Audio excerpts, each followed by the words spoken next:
Marwadi university మంచి భవిష్యత్తు కోసం తెలుగు విద్యార్థులు ఇష్టపడే యూనివర్సిటీ.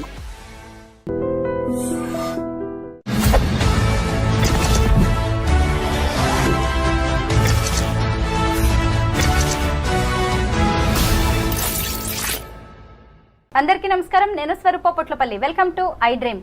డొనాల్డ్ ట్రంప్ అమెరికా అధ్యక్షుడిగా రెండోసారి బాధ్యతలు చేపట్టిన తర్వాత తీసుకుంటున్న నిర్ణయాలు విదేశీయుల్లో గుబులు రేపుతున్నాయి. ప్రస్తుతం నాతో పాటు American studies expert Kanneganti Ramesh గారు ఉన్నారు. ఆయనతో మాట్లాడి వీసాలకు సంబంధించిన అనేక అప్డేట్స్ తెలుసుకుందాం. నమస్తే రమేష్ గారు. నమస్తే అండి. అనుకున్నట్టే అవుతోందండి. ఇంకా ట్రంప్ వచ్చాడంటే ఖచ్చితంగా వీసాల మీద అనేక రకాలైన డెసిషన్స్ తీసుకుంటారు అని అందరూ అనుకుంటూనే ఉన్నారు. ముఖ్యంగా H1B వీసాల మీద లాటరీ సిస్టమ్ ను బ్యాన్ చేయబోతున్నారు, ముఖ్యంగా రద్దు చేయబోతున్నారు అనే వార్తలు వస్తున్నాయి. మీ దగ్గర దీనికి సంబంధించి ఏమి ఇన్ఫర్మేషన్ ఉంది? H1B లాటరీ సిస్టమ్ ని రద్దు చేయటం అనేది ఇప్పుడు జరగదు. Please be relaxed. కానీ there are 2 schools of thought. ఒక స్కూల్ ఆఫ్ థాట్ ఏమని చెప్తుందంటే, మెరిట్, అమెరికా అంటేనే merit based economy, meritorious talented highly skilled పీపుల్కి ఇవ్వాల్సిన H1B వర్క్ పర్మిట్ని మీరు అదేదో ఒక జోదం లాగా లాటరీ వేసి ఆ లాటరీలో ఎవరిది చిట్టు వస్తే వాళ్ళని తీసుకొని వాళ్ళకి పంపించడం ఏంటి? ఎగ్జాంపుల్ అండి, హార్వర్డ్ యూనివర్సిటీలో చదువుకున్నాను నేను. ఎగ్జాంపుల్, నిజంగా నేను స్టాన్ఫోర్డ్ యూనివర్సిటీలో చదువుకున్నాను. నేను ఆర్టిఫిషియల్ ఇంటెలిజెన్స్ ప్రోగ్రామ్ మీద మొన్న 2024లో స్టాన్ఫోర్డ్ యూనివర్సిటీలో చదువుకొని వచ్చా. నేనే అమెరికాకి H1B కోసం అప్లై చేస్తున్నా. కానీ నా టైం అవ్వక నా చిట్టు పికప్ అవ్వకుండా ఎవరో అమెరికాలో ఒక చిన్న యూనివర్సిటీలో అడ్మిషన్ వచ్చిన వాళ్ళ లాటరీ సిస్టంలో అక్కడ చదువుకొని వచ్చిన అబ్బాయిది వర్క్ చేయడానికి ఆయన చిట్టు పికప్ అయింది అనుకోండి. మరి నేను స్టాన్ఫోర్డ్లో చదువుకొని వచ్చాడు, అతను ఏదో చిన్న యూనివర్సిటీలో చదువుకొని వచ్చి ఇద్దరం వెళ్తుంది భుక్తి కోసమే. కానీ నా ఎడ్యుకేషనల్ క్వాలిఫికేషన్స్ అన్ని పక్కన పెట్టి ఆయనది పికప్ అయింది. అంటే నా మెరిట్ అసలు టెస్ట్ కాకుండానే, నా మెరిట్ జడ్జిమెంట్కి రాకుండానే, దాని పరిగణలోకి తీసుకోకుండానే ఏదో లాటరీ వేసి లాటరీలో చిట్టిస్తే ఎంత పెయిన్గా ఉంటుంది మేడం. ఇది ఒక స్కూల్ ఆఫ్ థాట్, ఒక section of society argument. It should be on merit basis, not on the lottery chit pickup basis.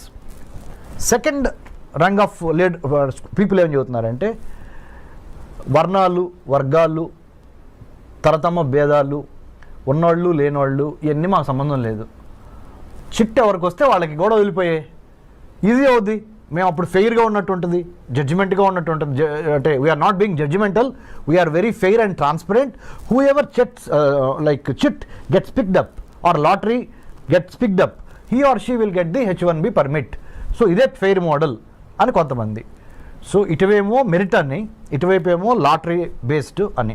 చివరికి ఇప్పుడు 2025 హైదరాబాద్లో ఐ డ్రీమ్ స్టూడియోలో స్వరూప పొట్లపల్లి గారితో నేను కూర్చొని రమేష్ కన్నెగంటి మాట్లాడుతున్న ఈ తరుణంలో ఇప్పుడున్న రూల్ ఏంటి అంటే, చిట్టు ద్వారానే, లాటరీ ద్వారానే పికప్ అయ్యేదే H1Bకి వెళ్తుంది. కానీ ఇంకా అది రద్దు కాలేదు ఆ system. This is the fact. కానీ మనలాంటి వాళ్ళ మాట్లాడుకున్నప్పుడు ఖచ్చితంగా ఒక టాలెంట్ అనేది లక్ డిసైడ్ చేయకూడదు. అవును కదా. మరి ఇప్పుడు ఈ లాటరీ సిస్టమ్ తీసేస్తే మంచిదంటారా, తీయకపోతే మంచిదంటారా? ప్లస్లు ఏంటి, మైనస్లు ఏంటి? చాలా మంచి ప్రశ్న, చాలా తెలివైన ప్రశ్న అడిగారు మీరు. అంటే పబ్లిక్ పల్స్ కూడా ఇలాంటి ప్రశ్న కోసం ఎదురు చూస్తూ ఉండుంటుంది. ఒక మెరిటోరియస్ స్టూడెంట్గా కింద నుంచి చదువుకొని, అంటే స్కాలర్షిప్స్ మీద, మెరిట్ మీద చదువుకొని పైకి వచ్చిన వాడిగా, ఆబ్వియస్లీ నా personal opinion, I will vote for the merit based system. కానీ life is not fair, life is not bed of roses, life cannot be in black and white, there are areas of grey, right, there are colours of grey. కాబట్టి ప్రస్తుతానికి ఒక కొత్త model evolve అయ్యే వరకు we have to follow this model only.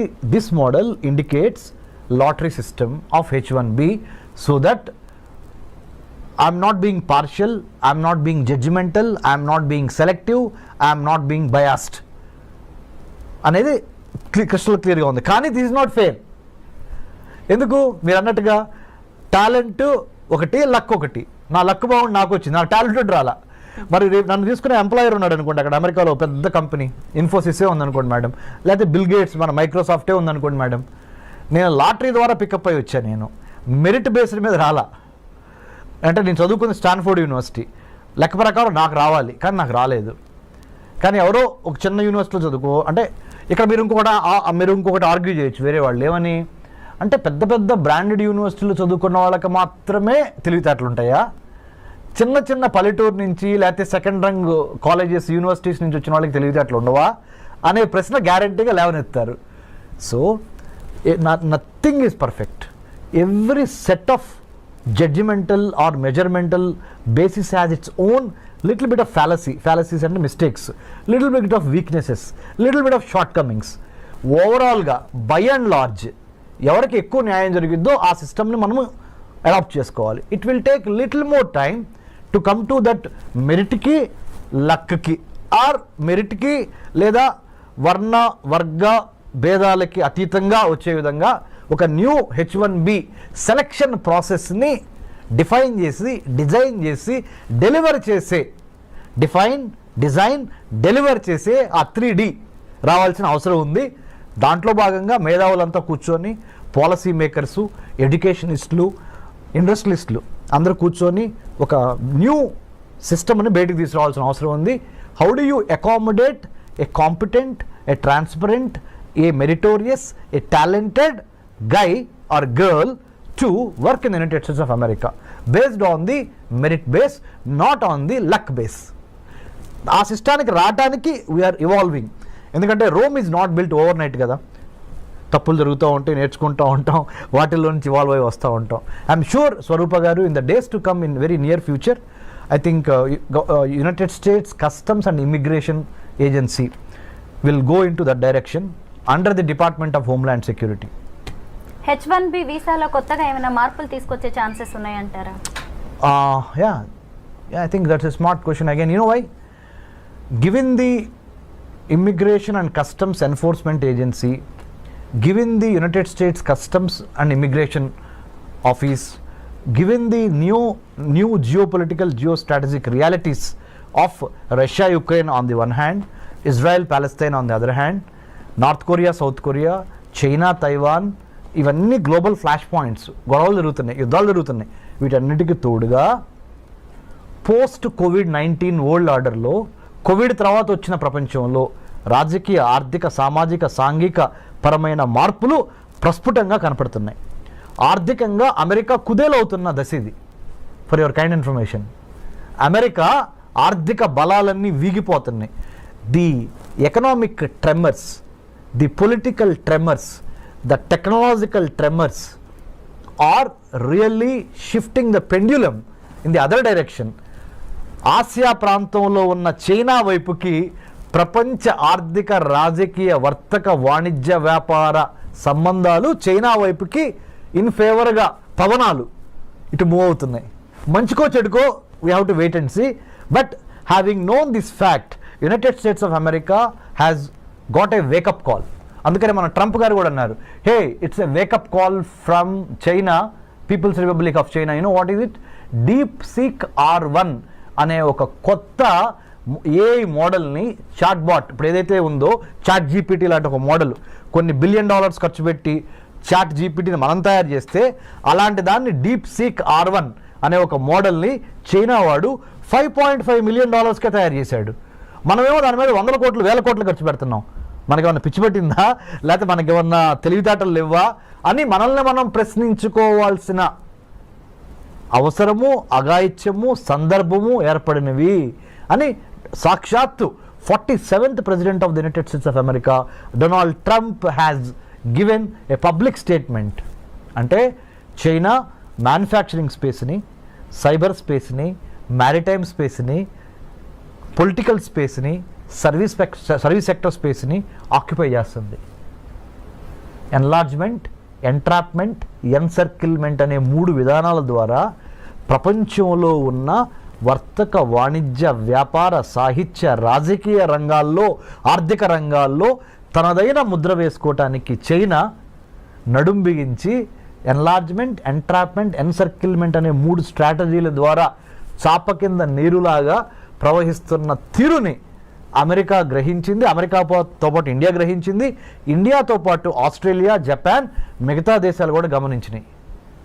ఈ 4 దేశాల పేర్లు ఎందుకు ప్రస్ఫుటంగా ప్రస్తావించానంటే మేడం గారు, స్వరూప గారు, India, Australia, Japan, United states ఈ 4 కలిపి ఈ చైనాని ఎదుర్కోవటానికి క్వాడ్గా ఏర్పడింది. QUAD అంటే 4 చతురస్రాకారంలో ఈ 4 దేశాలు ఈ చైనాను ఎదుర్కోవటం కోసం, ఇందాక మీకు చెప్పాను spaces, manufacturing space, cyber space, maritime space, service sector space and political space, వీటిని కాపాడుకోవాలి దీని నుంచి, చైనా నుంచి అని ఈ 4 దేశాలు జతగట్టినాయి.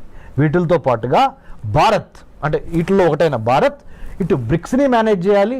Brazil, Russia, India, China, South ఆఫ్రికాలోనూ భారత్ ఉంది. ఇటు క్వాడ్ అంటే Australia, Japan, India, United States, ఇక్కడ కూడా ఇండియా ఉంది, ఇక్కడ కూడా ఇండియా ఉంది. మరి వీళ్ళతోనూ వెళ్ళాలి, వీళ్ళతోనూ వెళ్ళాలి. ఇద్దరితో కలిసి వెళ్ళి తన యొక్క రాజ్య ప్రయోజనాల్ని ఎలా కాపాడుకోవాలనే రాజకీయ దౌత్యపరమైన చదరంగంలో భారత్ చాలా స్మార్ట్గా తన పావుల్ని కదపాలి. దీనికి ఒక బ్యాక్గ్రౌండ్ ఉంది ప్రపంచ రాజకీయాల్లో. ఇప్పుడు జరుగుతున్న COVID-19 పరిణామం తర్వాత అమెరికా ఆర్థిక వ్యవస్థ కుప్పగూలిపోయి, అందుకనే let's make America great again అనే నినాదంతో ప్రెసిడెంట్ ట్రంప్ ఎందుకు అధికారంలోకి వచ్చాడు అంటే, ఉన్న వాళ్ళకి, అమెరికా పౌరులకి ముందల విద్య, వైద్యం, ఆరోగ్యం, పర్యావరణం, వాళ్ళకి భద్రత, ఉపాధి ఇవ్వగలిగితే తర్వాత మిగిలింది ఏదన్నా ఉంటే ప్రపంచ దేశాలకు పంచిపెడతాము అనే ఒక బేసిక్ నాలెడ్జ్ నుంచి, బేసిక్ ఐడియాలజికల్ ప్రిమైజ్ నుంచి ఆయన let's make America great again అన్నాడు. అందుకని ఇండియాకి నిన్నగాక మొన్న $21 మిలియన్ రద్దు చేశారు యుఎస్ ఎయిడ్ నుంచి. ఇది ఇండియాలో ప్రజాస్వామ్యాన్ని పెంపొందించడానికి, ఎలక్షన్స్ని పెంపొందించడానికి $21 మిలియన్ శాంక్షన్ అయి ఉంటే దాన్ని రద్దు చేసేశారు Elon Musk, department of government efficiency, కొత్త డిపార్ట్మెంట్ వాళ్ళు. ఎందుకంటే ముందర మన దేశం గురించి మనం ఆలోచిద్దాం. అది అమెరికా, అది భారత్ కానీ, నేపాల్ కానీ, బంగ్లాదేశ్ కానీ, ఏ దేశమైనా మనకెందుకయ్యా, America first, let's make America great again అనే నిదానంతో ట్రంప్ ఉన్నాడు. కాబట్టి దీనికి ఎంత బ్యాక్గ్రౌండ్ ఉంది. ఐ డ్రీమ్ ద్వారా, మీ ద్వారా, you are such a senior journalist with so much of hard work that you have put in the capital of India and elsewhere in the country.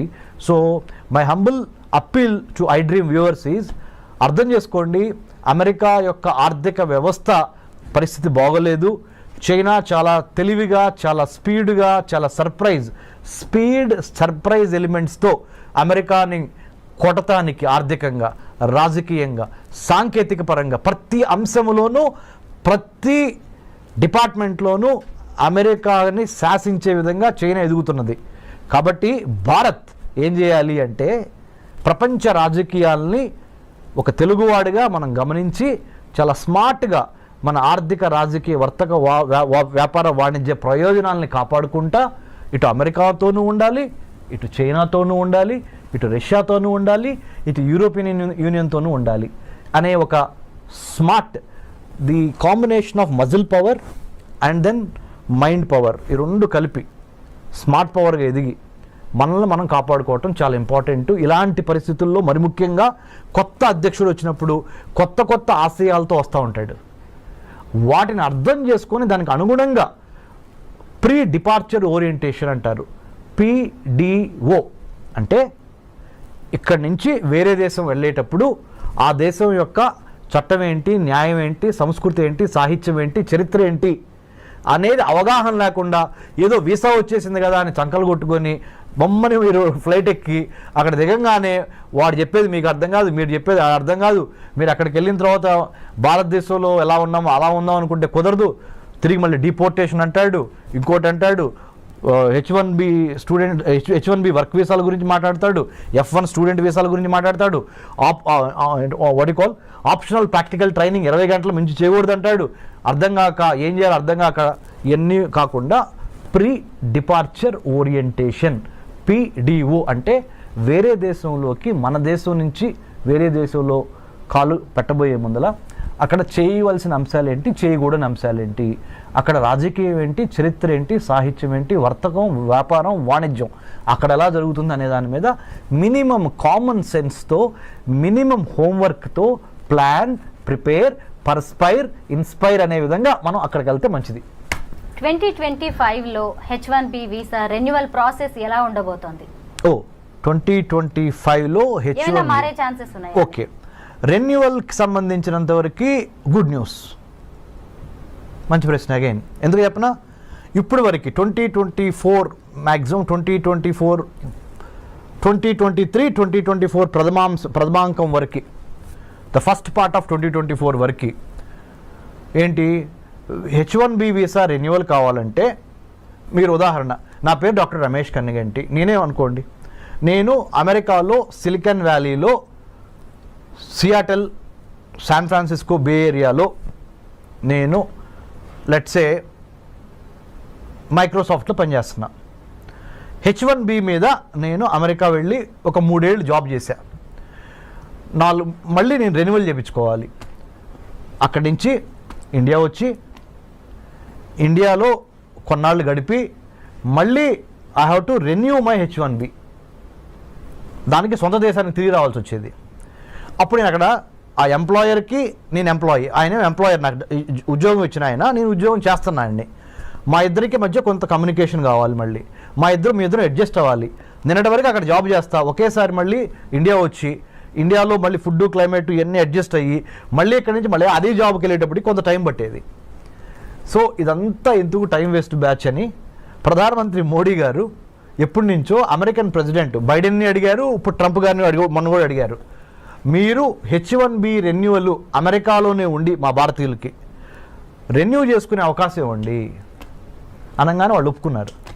ఇప్పుడు now they are going to give us the chance to renew our H1B by being in the United States of America. You don't need to come back to India. H1B visa మీద ఉన్న వారికి జన్మతః వచ్చే ఈ పౌరసత్వ రద్దు అనేది కూడా వాళ్ళ మీద ఎలాంటి ప్రభావం చూపించే అవకాశం ఉంది? అంటే H1Bని ఒక్క నిమిషం పక్కన పెడితే స్వరూప గారు, మొన్నటి వరకు 1789 జార్జ్ వాషింగ్టన్ ప్రథమ American president, 47th president of the United States of America Donald Trump ప్రమాణ స్వీకారం ముందల వరకు, అంటే జనవరి 2025 జనవరి 20 వరకు ఏంటంటే, ఆ దేశంలో కనుక ఒక ప్రెగ్నెంట్ లేడీ జన్మనిస్తే ఆటోమేటిక్గా అబ్బాయికి కానీ అమ్మాయికి కానీ ఆ అమెరికన్ పౌరసత్వం వచ్చేసేది. కానీ ట్రంప్ ఏం చేశాడు, అమెరికన్ పౌరసత్వం ఇవ్వటం ఈజీ, కానీ పౌరసత్వం ఇచ్చిన తర్వాత బెనిఫిట్స్ కూడా ఇవ్వాల్సి వస్తున్నాయి.